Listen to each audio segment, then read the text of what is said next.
मित्रांनो, आज बघणार आहोत आपण interesting fact in English.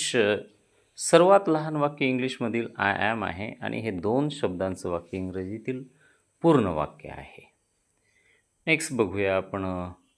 The long word in English is न्यूमो अल्ट्रास्कोपिक्स आणि लायकोकोनायसिस असा हा इंग्रजीतील मोठा शब्द आहे.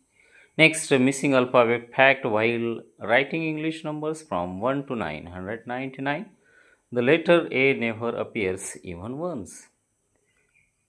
आपण बघू शकतो the shortest complete sentence in English is go.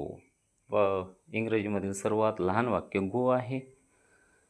आपण नंतर बघू शकतो की Shakespeare invented over 1700 new words that we still use today.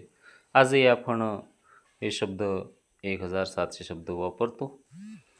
आपण नंतर बघू शकतो the word 100 actually comes from an old word meaning 120 not 100. Next is that the word dream or that daydreams are the only English words ending in empty. आणि next is that आपण बघू शकतो की